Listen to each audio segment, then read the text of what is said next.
Hello बच्चों, let's read this question. This question says that the following are the statements about non-chordates. तो basically इस question के अंदर हमें 5 स्टेटमेंट्स गिवन है अबाउट नॉन कॉर्डेट्स और हमें बताना है कि इन 5 स्टेटमेंट्स में से ऐसी कौन सी स्टेटमेंट है जो कि करेक्ट है। अब अगर इस क्वेश्चन के मैं की कॉन्सेप्ट की बात करूं तो इस क्वेश्चन का जो की कॉन्सेप्ट है वो है बच्चों non chordates. Let me right it over here, it is non chordates. Right, अब देखो नॉन कॉर्डेट्स के अंदर क्या होता है, इनके अंदर बच्चों नोटोकॉर्ड जो है वो एब्सेंट होती है। इनके अंदर नोटो कॉर्ड जो है ये एब्सेंट होती है।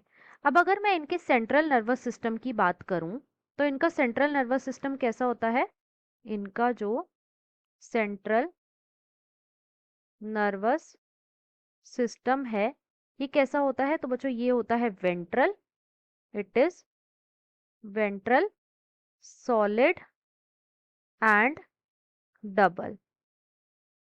राइट, अब देखो इनके अंदर अगर हार्ट प्रेजेंट होता है, अगर इनके अंदर हार्ट प्रेजेंट है तो वो डोर्सल साइड पे लोकेटेड होएगा। राइट, इनके अंदर बच्चों जो पोस्ट एनल टेल होती है, जो पोस्ट एनल टेल होती है ये भी एब्सेंट होती है। और साथ ही साथ बच्चों इनके अंदर जो गिल स्लिट्स होते हैं, गिल स्लिट्स होते हैं ये भी बच्चों एब्सेंट होते हैं। अब एक एक करके हम अपनी सारी स्टेटमेंट्स को पढ़ते हैं। तो ए के अंदर हमें क्या गिवन है, ए में बच्चों हमें गिवन है pharynx is perforated bye gill slits.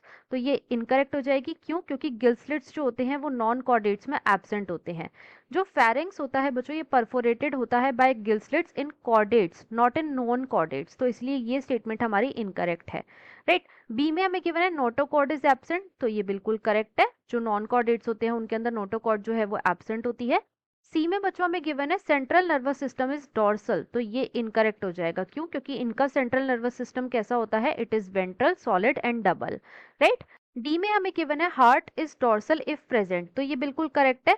देखो अगर नॉन कॉर्डेट्स के अंदर हार्ट प्रेजेंट है तो वो कहाँ पे लोकेटेड होता है, वो लोकेटेड होता है बच्चों डॉर्सल साइड पे, तो ये बिल्कुल करेक्ट है। ई में हमें गिवन है post anal tail is absent, तो ये भी बिल्कुल करेक्ट है, जो पोस्ट एनल टेल होती है ये एब्सेंट होती है नॉन कॉर्डेट्स में और ये प्रेजेंट होती है कॉर्डेट्स में। राइट, तो बी सी और ई जो है ये हमारे करेक्ट हैं। अब क्वेश्चन में हमसे यही पूछा गया था, तो इसके अकॉर्डिंग जो हमारा मोस्ट अप्रोप्रिएट आंसर है वो है बच्चों option number D. Right, I hope you understood it well, best of luck.